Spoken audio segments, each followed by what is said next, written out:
are now tuned into the Misi Muse Unplugged, a pop-up podcast variety show helping consultants along their journey to greatness with your host, management consultant, author and blogger, Christy Lindor.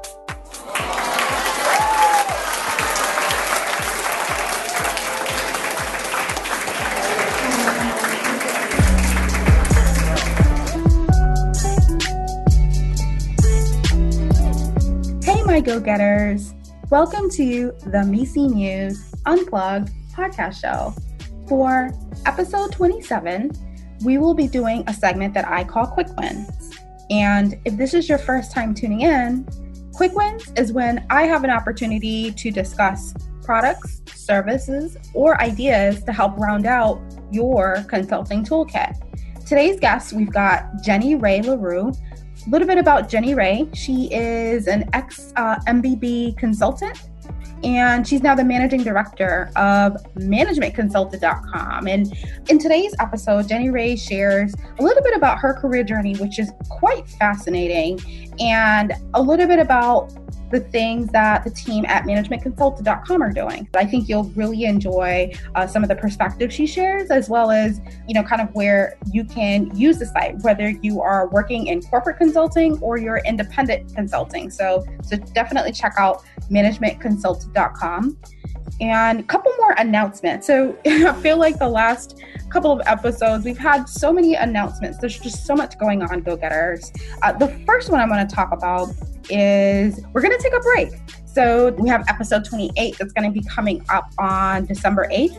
We're going to take a little bit of a hiatus and, give you some time back. And we will kick the show back off the first week of January. So January 5th, 2018, we'll be back online. That actually leads into my second announcement. This week, we want to kick off our first improvement study. And so, go-getters, if you go to my website, and actually I'll put it in the show notes as well for today, and you'll find there's a link you can click on. You can take the survey. You can also always just send us feedback, misimuseunplugged@gmail.com. We want to definitely make sure as we round out the 2018 calendar and, really kind of take the show to the next level.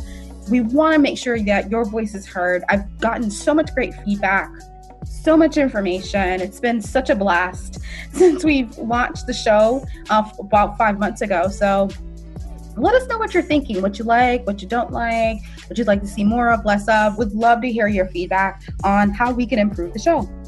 And third announcement for today. So I mentioned to you last time that the book is done, and we're actually now going to kick off our launch campaign, starting with some freebies. It's called the Misi Muse Manifesto. I created it. It's actually part of my book, and it's really just a set of guiding principles that any great consultant should be living by. And I highly recommend you check it out. So freebie, it's from my book. And if you click on the link, you'll be able to, just sign up and be able to get a download of that. And there'll be some more exclusive information and tools and resources that I will be sharing over the next 3 to 4 weeks. So definitely check that out and sign up for those freebies. Next week, we have episode 28. So episode 28, we actually are doing another Quick Wins episode. We're doing it with Lynn Robinson. So a little bit about Lynn. So she's an author and an intuitive advisor, which is a really cool position to have. And Lynn and I have a really great conversation about how to really harness your intuition. So intuition is so critical in the toolkit of a consultant, especially if you want to be a great consultant. You have to learn how to harness your intuition and couple that with data and facts. And so Lynn and I talk about that. And we kind of end the year off for this podcast episode, end the year off with some cool advice. And she actually gives a copy of her book to my go-getter. So you could definitely check that out next week in episode 28. So with that, let's get started. Jenny, super excited to welcome you to the show today. How are you doing? I'm great. Thanks for having me. Before we get started on today's interview and Quick Wins discussion, if you can maybe take a moment to introduce yourself to the go-getters of the Misi Muse Unplugged. Awesome. Hi, everyone. I'm Jenny Rae LaRue, and I was once in your shoes, although I have kind of an interesting background. I went to the University of Virginia undergrad. I studied economics and I got an honors degree there. My focus of the honors thesis was on malaria medication and specifically malaria treatment in West Africa. And my plan was to become a doctor. I kind of got waylaid from my plans by traveling for a year after I graduated and discovered that I have actually a real love for business, not the same level of passion for medicine. So I decided to pursue business and actually started a consulting firm for 2.5 years in South Africa. It was my own firm. I worked on some social impact projects and corporate social responsibility projects for companies before developing a large partnership with the Swiss and South African governments to address financial opportunities for small businesses. And it was there that I had a friend of mine who worked at one of the top firms, an MBB firm, who recommended that I apply to that firm and the other MBB firms while I was home for a vacation. And I did. I applied and it was successful. And I joined a company and I worked in Atlanta for 2.5 years. I had a wonderful experience while I was there. I did 11 projects in 10 different industries. And it was overall just the exact training that I had gone in for and more, as well as a really tremendous corporate experience from the company side. The company itself was very well run. And finally, a wonderful people experience. I developed a lot of relationships. And in fact, last night in San Francisco, I just had dinner with somebody who was in my class at the company. So I really was thinking that stint in consulting was only a short one for me. So I went back into entrepreneurship. I worked on 2 ventures. One was in fintech, was in energy. And then I moved into the ed tech space with a focus on management consulted. I joined in 2010, and I took over as managing director in 2012. And since then, at the time, we had about 50,000 readers and a very small scope, and we had one product only and one service. And since then, we've expanded to 3.5 million readers. We're now the largest website on consulting globally.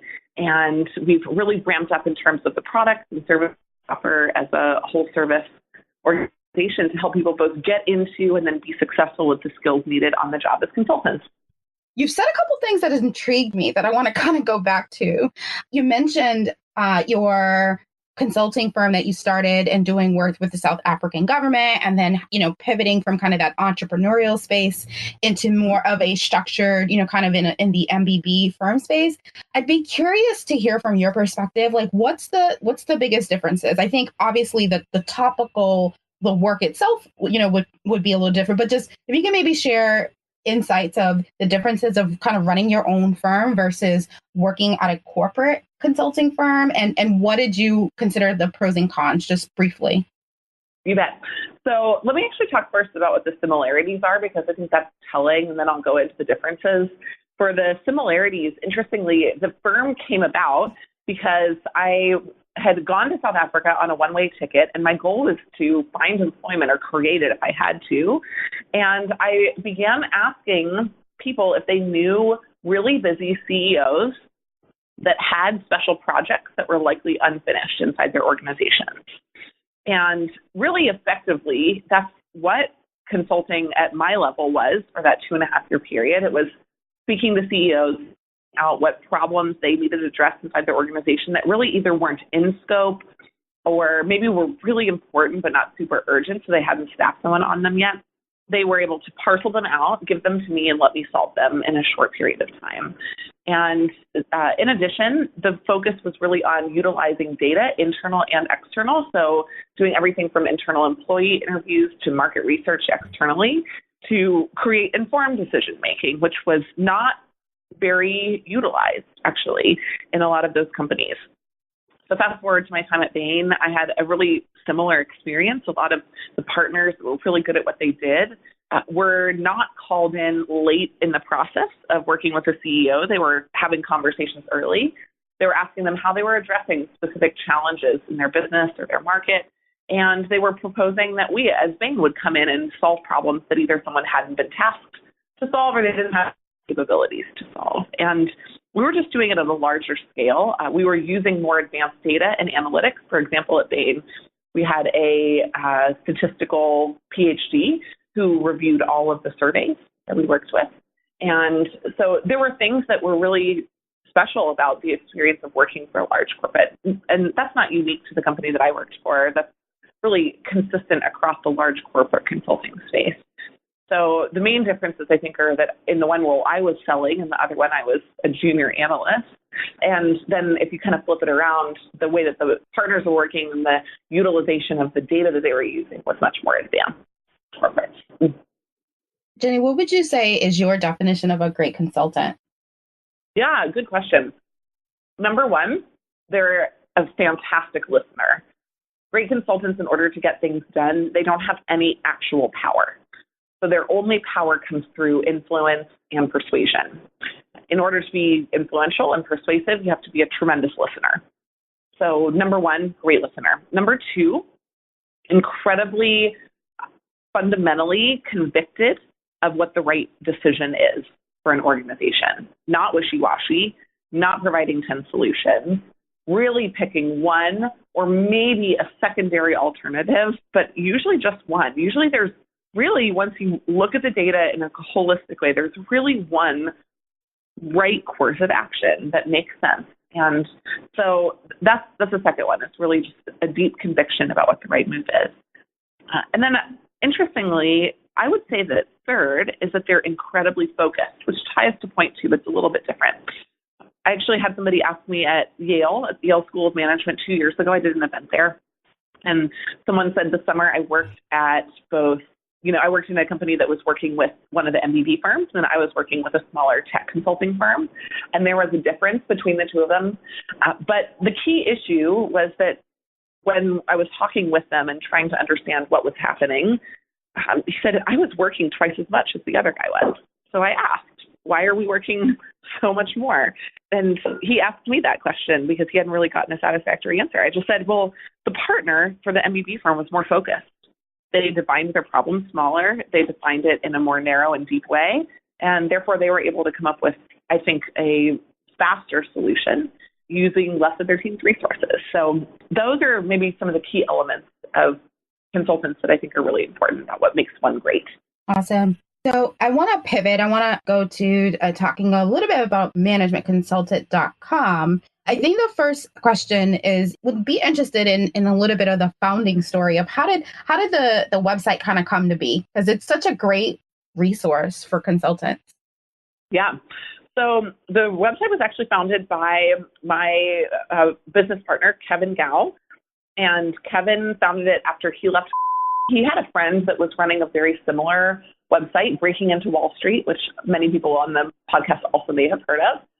They do something really similar for investment banking, and they had focused initially just on PDFs and a little bit of services, and then they had really gone into e-courses. And so Kevin, a friend of the person who had started that site, just decided that there should be one for consulting too. So he wrote, I believe it was over a holiday break, Christmas is what I remember from my earlier discussions with him. He wrote about 50 articles that he felt like were truly insightful about the consulting process that were not available anywhere else. And that's really how it started. He released them on a daily or nearly daily basis for a couple of months, and then developed a pretty quick, fast following. And the idea was that there were other sites that were available. Vault was one of them, for example, and there were books that were available. The books were written by people who hadn't actually been consultants. The sites that were available were written by probably 50-year-olds, and they weren't true and honest and relevant. And interestingly, a lot of them had as their partners or customers some of the major consulting firms. So if you didn't want to go to a consulting firm because there was something bad about it that nobody knew until you got there and inside, how are you going to figure that out? That was our question. And that's really the thesis that we started with. And then once we developed that following, really our products and our services came out of questions from our customers. Can you help me with my resume? You're telling me things that no one else has ever told me. Can you help me prepare for an interview? You're meaner, which we kind of like, than anybody else that I've ever worked with. And what we really need is this truthful, honest perspective on the industry. So that's really been the space that we've worked on carving out and continued to develop over time. Today's episode is brought to you on behalf of the Misi Muse, 100 plus selected practices, unwritten rules and habits of great consultants, a book by Christy Lindor. Written in the voice of a mentor, the Misi Muse provides insights on the unwritten rules of great consultants, a perfect read for new or aspiring consultants. Christy dives into her 15 plus years of consulting experience while sharing interviews and anecdotes from over 50 consulting partners and leaders that represents thought leadership from 80% of the top 10 consulting firms in the world. Pre-sale begins shortly. Sign up at www.misimuse.com. I think that's really helpful. And I've heard that before in terms of, when you talk about mean, I think feedback is such a gift and it's really what takes someone from good to great. And the fact that you do have a robust feedback loop, I think is really valuable. What are some of your more common services that you offer right now? Our most popular is actually one of our most expensive, interestingly, our Black Belt interviewer. And when I came on, if I am totally true confessions, I would not have used management consultant at the time when I was thinking about my interview, mostly because I was thinking about it in the wrong way. I was thinking that this was just another interview, just another job that would take me to just the same place in my career. And what we've really discovered is that there are other people smarter than I was at the time who recognize that an opportunity in consulting is really once, maybe twice in a lifetime, and it's a game changer, a huge game changer in the trajectory of your career. It's equivalent, actually, I would say probably superior to even going to a top business school.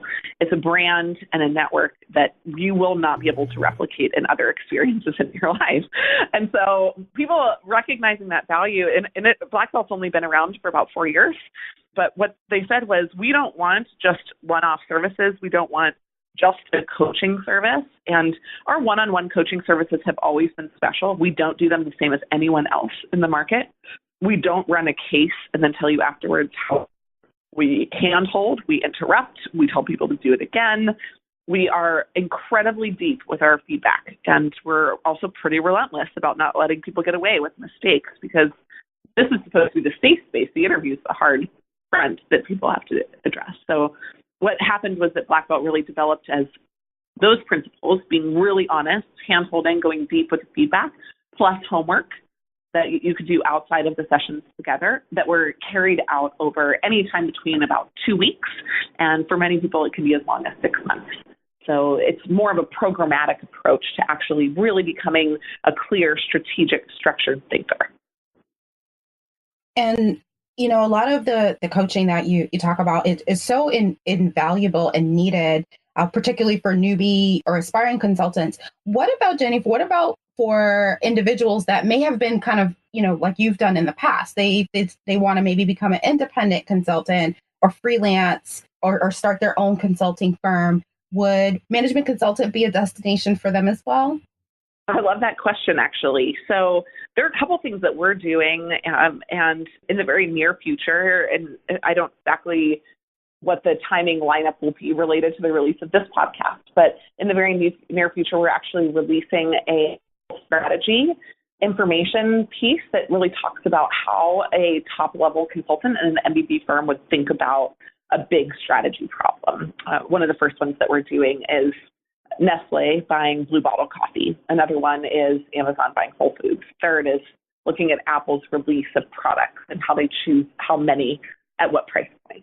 And we're really diagnosing at the very fundamental level one key metric or driver that helps insight for that. So we've had an increase in demand for exactly what you're talking about, people that are interested in taking a skill that they've learned, maybe not from a top management consulting firm, but maybe from a tech consulting firm or an advertising consulting firm, or maybe just from working in corporate. They feel like they have a real value add, and they want some of the lifestyle benefits of being able to rotate projects. They want the intellectual stimulation of being able to solve problems for different people.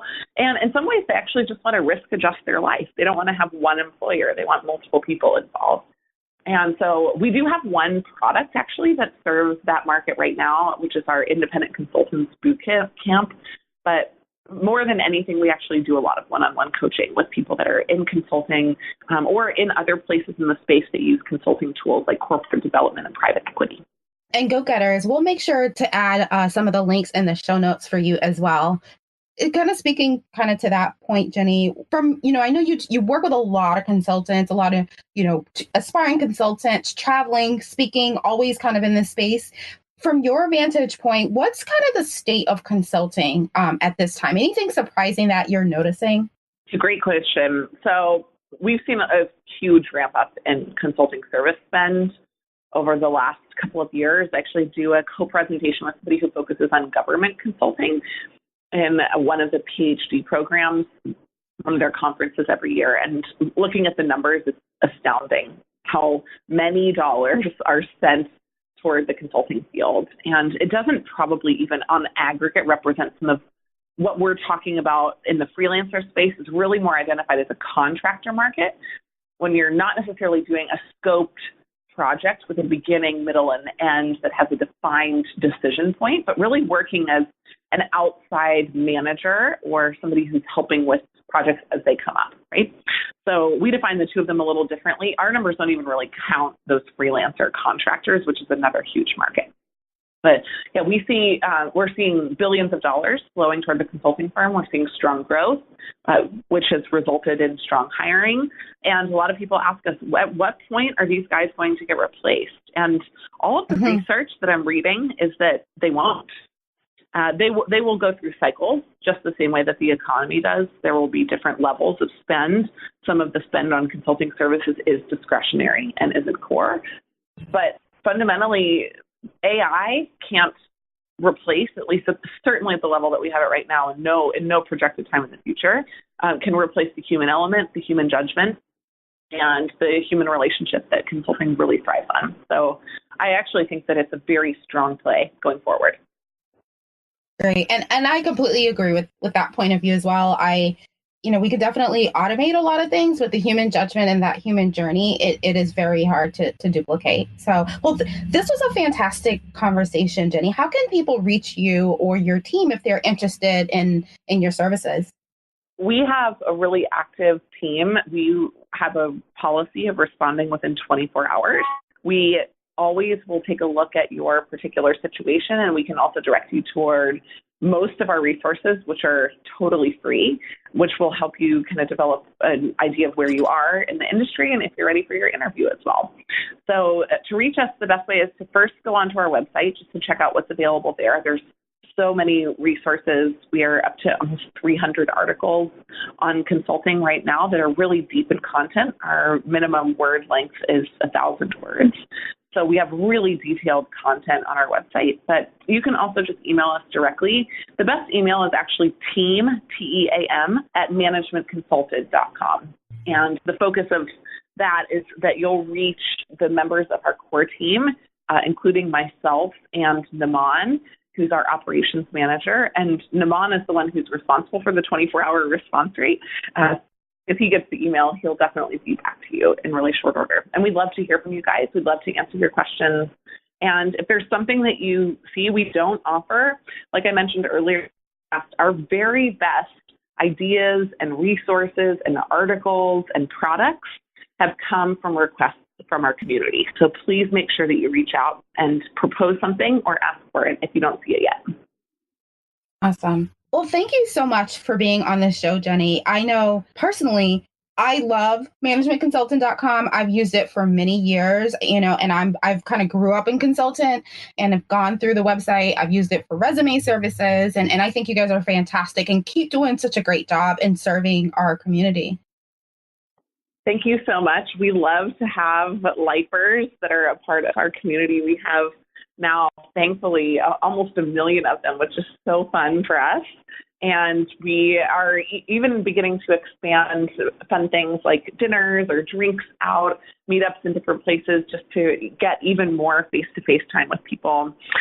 So it's a pleasure to serve the community and to give back. Consulting gave me everything in my career, and so much I owe to it. So I'm really happy to be able to serve the community in this way. Absolutely. Absolutely. So thank you again, Jenny. And thank you, my go-getters, for tuning in today. This is Christy Lindor signing out for the Misi Muse Unplugged Pop-Up Podcast. Here's to your journey to greatness. Tune in every Friday for new episodes syndicated on iTunes, Google Play Music, and many more. Visit www.misimuse.com for more information.